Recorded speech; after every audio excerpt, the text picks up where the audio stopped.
Hello, everybody, and welcome back to the OCVarsity Gridiron Show. I'm your host, Dan Albano, with co-host Steve Friar, as we enter week 2 of the football season already. You know, Steve, we've lost a couple marquee matchups this week already because of COVID-related issues. One canceled, one postponed, but that doesn't mean we still don't have some great games this week, because we do. Led by the game of the week, and we're picking our winners here, Friar. Who do you got in the game of the week? Orange Lutheran, 2-0, surprising under Coach Rod Sherman, first-year coach, taking on Edison at Orange Coast College. This is on Friday night. You know, credit to Edison. We always say that when they play these games. They're the only team in that really good Sunset League that's playing any Trinity League teams. They're playing 2 of them. Servite, they just patched up the game together really quickly. So credit to Edison, always stepping up and playing a great schedule. I like Orange Lutheran in this game, Dan. Logan Gonzalez has been really good for them at quarterback, very efficient. But really, it might be their defense that is really good. That looked really good, great in the second half of their win last week. So I like Orange Lutheran to win this game. I think Rod Sherman's got that thing turned around kind of quick. You know, are they the 4th best team in that league? I don't know. We're going to find out pretty soon, aren't we? Yeah, they're looking like the 4th place team. I think Santa Margarita might say something about that. For sure. J. Sarah that might say something about that as well. And speaking of turnarounds, how about the turnaround Edison made? You know, they lost big to Servite in their opener, which they just took on a few days' notice, but then they turned it right around against Clovis North and made probably a lot of improvements. But I'm thinking that Orange Lutheran is going to get this win as well. But I think it could be a pretty good game. I mean, these are both teams ranked in the top 10, and I think Edison having played Servite is really going to help them in this game.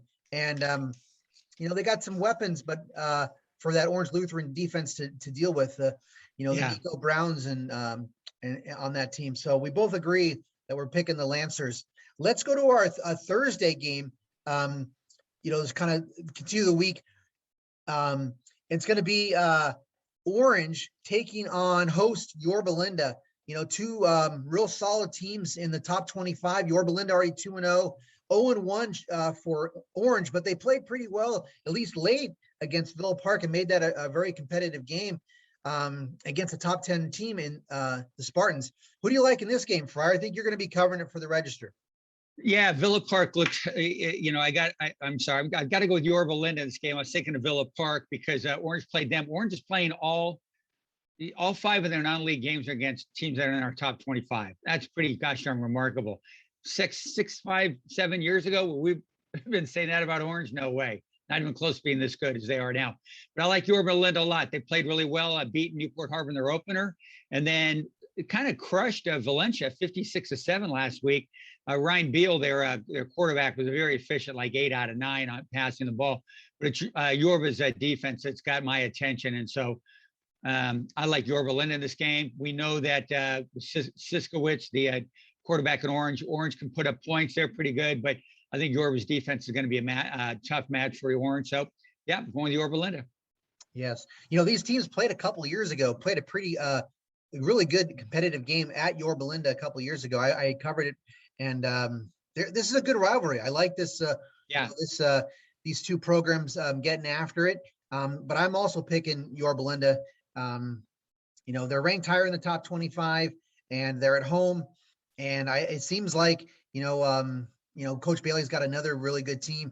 And then that Crestview League, Friar, is on fire. But they're combined 6-0. It is so good. Yeah, combined but Foothill's got a little issue with Brody Jones. They're really good quarterbacks injured. He's going to miss a few games. That's going to pull Foothill a little bit back. Foothill's got a little bit of time to work on things. They're having a bye this week. As you mentioned, their game got canceled. But those 4 teams in that Crestview League, oh my goodness, they're all good. Absolutely. So that's that Orange Yorba Linda. That's the game of the to watch on Thursday night. So, and then let's go back to the Friday now. El Medina taking on Sunny Hills. This game's at Buena Park. El Medina, grinded out definitely a hard fought, well-earned victory against Santa Ana last week. And Sunny Hills lost a close one, played well against Capo Valley. So, Yeah. Lancers are now 1-1. Who do you like in this game, Friar? I think this is another really good game. Two top 25 teams.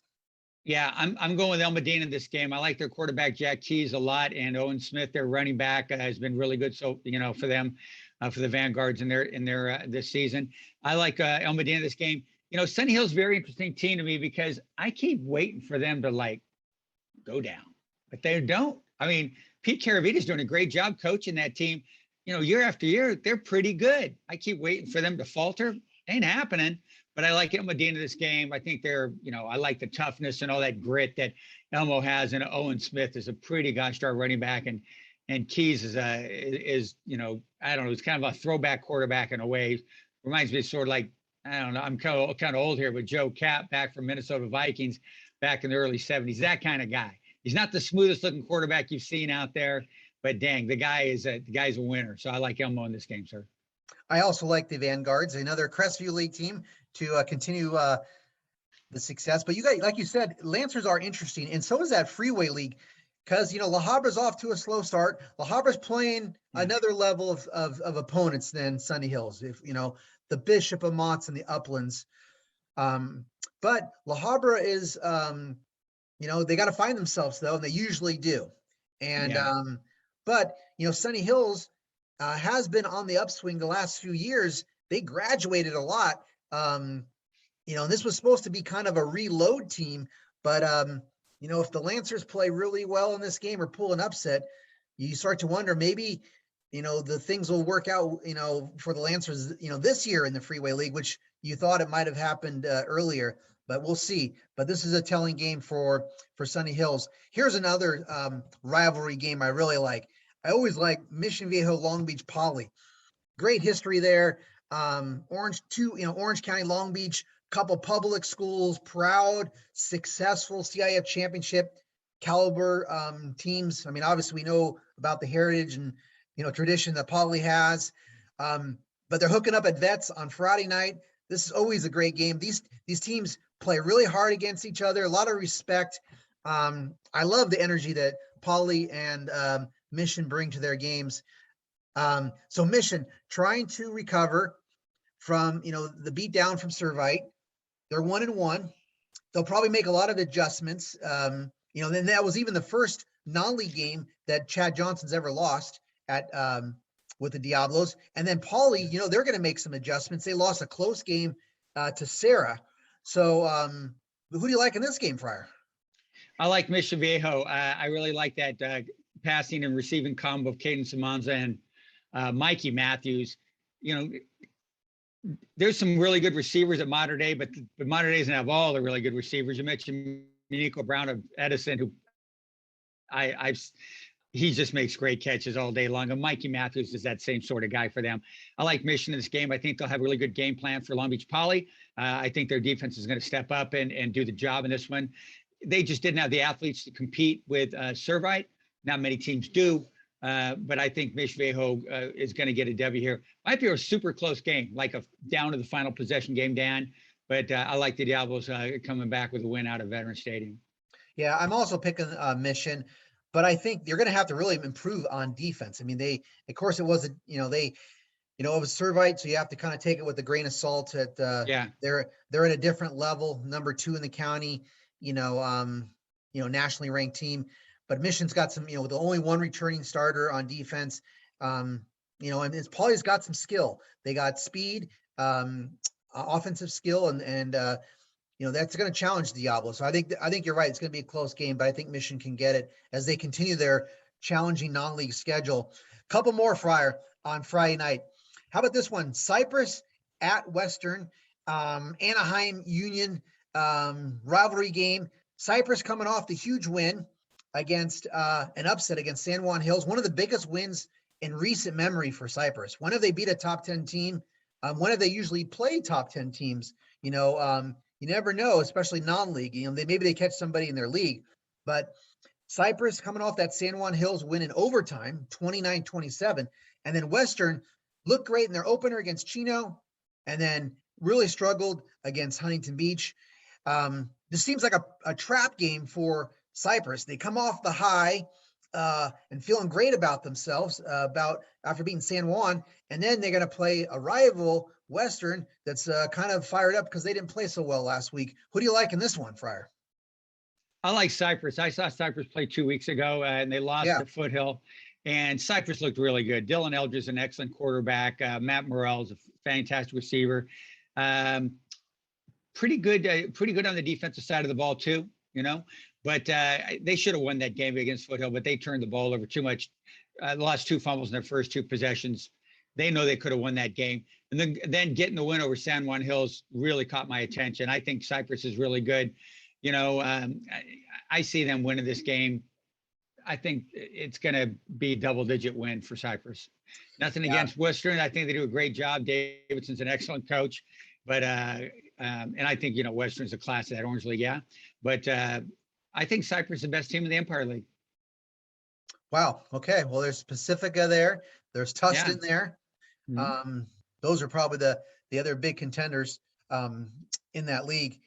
I'm also picking Cypress. I think they'll get the message from Feldman to focus on and not take lightly the skill players at Western. They got Anthony Luna going at quarterback with some like Faulkner at receiver, and they got a good running backs and tight ends.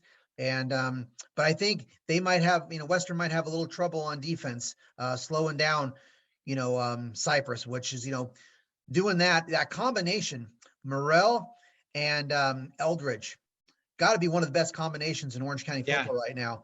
And I mean, for them to go down to San Juan Hills and come out like that, because San Juan Hills has got all kinds of combos at receiver and quarterback, and look what Cypress did down there.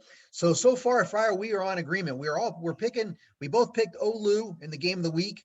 We both have Yorba Linda, El Medina, Mission, Cypress. Maybe we'll differ on this last game. Trabuco Hills at Dana Hills, a couple teams that won their openers last week. Intriguing matchup in a way, a coaching matchup, because you have Trabuco Hills facing its old, but it's been a few years, but and he only was there 1 year, and Coach Henny, but he did win a CIF championship there. So they know each other quite well. Coach Henny's going to know Trabuco Hills, but that's really not the matchup, because Coach Henny wasn't there very long. All respect to him, though. The matchup is the quarterback matchup. Will Burns, first-year QB, transfer from Mission Viejo, taking on Bo Kelly, who's really established himself as one of the better quarterbacks in Orange County. Both these guys played great. I think this could be a pretty high-scoring, exciting game. Who are you picking, Friar? I'm going with Dana Hills. I think that Coach Nolan Marston are getting Trabuco Hills going pretty good, but Tony Henny, I've seen that guy do some magical stuff, and I think that he's got Dana Hills going in the right direction. Got to give some credit to his predecessor, Phil Skinner, stuck in there, built the foundation, and Tony Henny's coming in there and maybe enjoying a little bit of the fruits of what Phil Skinner set up over there. But Bill Kelly's got a little more experience at the quarterback position. Burns has been terrific for Trabuco Hills last week, put up some great numbers. But Dana Hills, but I agree with you, high scoring game. I mean, we're looking at 44 to 42, 42 to 39, something like that. That's going to be a fun game down there at Dana. And and maybe how much is home in your mind? How much is home field advantage? And it depends on the home field. But how much is home field advantage worth points wise? I think in the NFL, they always say it's like 2.5. In high school football, I think it depends on the home stadium. If you're like, El Medina playing Orange, that's Fred Kelly's both teams' home stadium. I think when you go into the bowl and play Modern Day, I think Modern Day's got an advantage there. I think when Tustin's home, they got an advantage. I think La Habra's got an advantage at home. There's one. But I think there's a couple South County places that have that. Mission Viejo is one of them. Is Dana Hills one of them? I think that might come into play here a little bit. San Clemente's got a home field advantage. Yeah, all those South Coast teams are pretty darn tough at home. Yeah, I think so. But we'll see what kind of culture they're building down at Dana. I know Coach Henny's just starting out. But I'm picking Trabuco in this game. So I think it's, I'm going to stick with the Seaview, which is off to a fast start. But what a statement it would be for Dana Hills. They impressed, against Laguna Beach. I think it was 35-7 last week. Yes. Trabuco was 28-0 against Catella. So maybe they're not liking us talking about high scoring games because Trabuco is coming off a shutout victory. But I'm picking the Mustangs, and that's the one game that we disagree. I'm trailing you quite a bit in our early season prediction. So we'll see if I can pick up one game on you, Friar. We'll see. We'll see. It's a good game either way. Trabuco Dane is a fun looking game. I'm going to be keeping my eye on that where I'm at on Friday night, but it's going to be pretty cool. Yes. And speaking of home field advantage, how much did that home field help Duncanville? Not a whole lot, apparently. They got on air Monarch and went in there and landed and took off. And it was pretty remarkable to watch. Just from the start. The thing that interested me about Modern Day, and I haven't had a chance to write this or anything like that, the conditioning of Modern Day. And I was telling somebody during the weekend, actually Friday morning before the game, I said, I think Modern Day's condition is going to be really good here. And then I saw our friend at the LA Times, Eric Sondheimer's report tweeting, goes, it's hot and it's humid. I go, the humidity thing, we don't quite get all that right here, right? So the humidity thing could be a factor. The only guys I saw cramp up in that game, humidity can cramp you up, was Duncanville guys. I didn't see one Modern Day guy cramp up. So the strength and conditioning team over there at Modern Day, hey, hats off to you guys. You had those guys ready to play. They looked fresh at the end of that game. They got a week off, and then they got to play Liberty of Nevada over at Bishop Gorman here in a couple of weeks. Yikes. Liberty. Yeah. Oh, no. I think Modern Day might have been able to rest some of their guys too, the way that game went. They could have. Yeah, they did. So some of I think they are well conditioned, but I also think when they got up so big, they also could play it a little bit different. But it's still impressive, 45-3. I had to get a little California, Texas talk in there. Obviously that's still the big buzz, this week, Modern Day off, but a strong showing in a national spotlight. So, thanks for joining us again on the Gridiron Show, and be sure to catch all our coverage this week on OCVarsity.